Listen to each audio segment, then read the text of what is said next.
Social factors include social dominance, enclosure, cohesiveness, integration pattern size, cultural, congregants, attitudes, dependent type of residents. Here are the key social factors. Number one is the social dominance. Is the learner group politically or economically superior, inferior, or equal to the peer group? Equality equals learning. So when both groups see and treat each other as equal, learning the language becomes easier. However, if the learner group is seen as superior, they will not take the learning of the target languages seriously. But if the learner group is seen as inferior, they may feel shy or lack of confidence to learn and speak the language of the other group. Number two is integration pattern. Does the group want to assimilate, give up their own culture, preserve, keep their own culture separated, or adopt them both?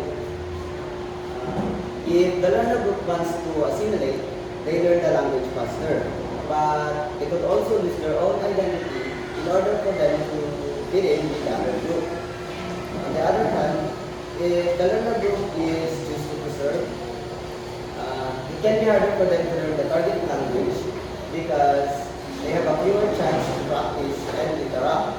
Also, some of the migrant learner group is prefer talking to their native language because they want to talk to their own kind.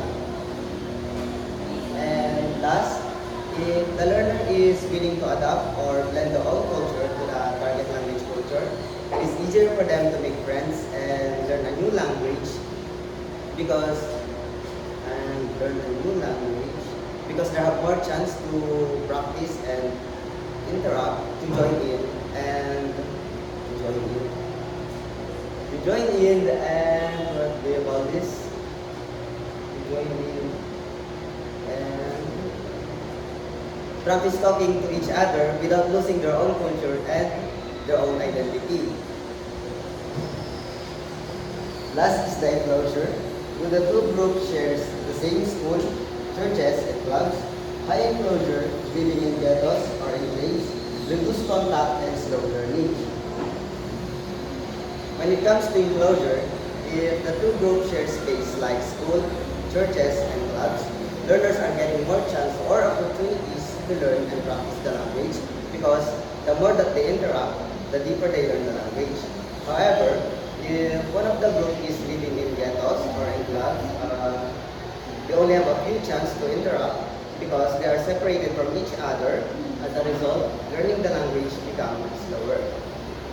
So the next slide is going to be tackled by Russell Ancheta. For the next slide, we have basic and size search. Or start with grand groups and groups tend to speak.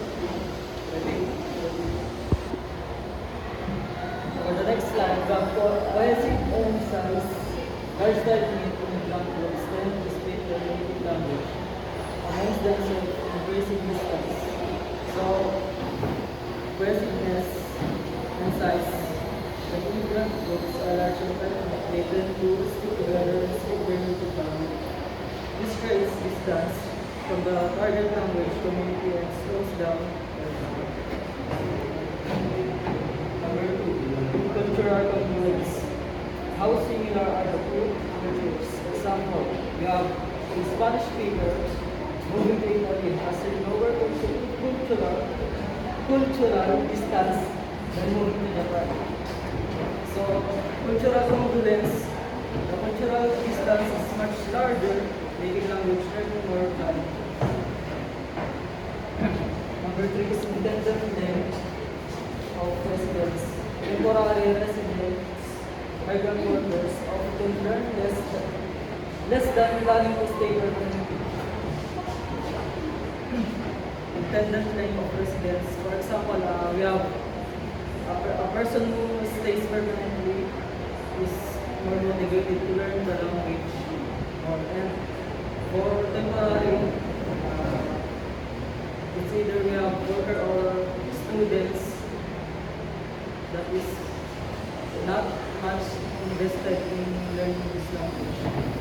For the next slide, Next slide, Natalie. Okay. Next topic is about psychological factors include language shock, culture shock, motivation, and ego permeability. Okay. Even if social media are favorable, an individual's internal state can create a barrier. Number one is the language shock. The fear of sounding silly or failing to communicate effectively. So it's all about the fear of losing a face. Like for example, you're a Filipino or you're a Tagalog person and then you went to like Cebu. Since you don't know how to speak in Cebuano, you are afraid to speak because you are afraid to be judged. You are afraid that people might think you are fool or you are being silly. And then next we have culture shock. Feeling anxious, disoriented, or homesick in the new environment. As what I have said a while back, like you're Tagalog, you went to Cebu, and you don't know their culture, the way their life, what do you call it again? The way their life, what? Number two is the culture shock. Feeling anxious, disoriented, or homesick in the new environment. Since you're a Tagalog and you went to Cebu, you don't know how their life. The culture shock is the emotional disorientation experienced when the unwritten rules of society suddenly change. It usually happens in four stages: honeymoon, negotiation, adjustment, and mastery. Like for example, in our own culture, we know how to read body language, right? Here in the Philippines, we know how to do the man of things, with the elderly. And then in the different countries, there's no such a thing. So we don't know how to adjust. We feel like we're in different countries. We're literally in different countries, and we find it hard to adjust. Physical symptoms. It often manifests as homesickness. Do you know the OFWs, right? They used to say, I feel homesick, like that they miss their family so much. So it's a physical or it's a psychological barrier in acculturation knowledge. Next is motivation.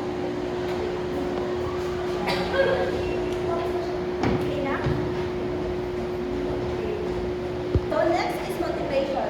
So motivation, how much does the individual want to learn? So it refers on desire or willingness to learn something. There are two common types in motivation. We have integrative motivation. The first one is the learners want to learn because they are interested in the language or in the culture. For example, you want to learn English because you want to communicate with the foreigners. The second one is instrumental motivation. The learners want to learn for practical reasons. Example, you study English to pass exam or to get a good job. Next is ego permeability. So how often is the person talking on a new identity in the second language? So ego permeability is how a person is accepting a new identity when learning a second language. There are two types. We have the ego boundaries.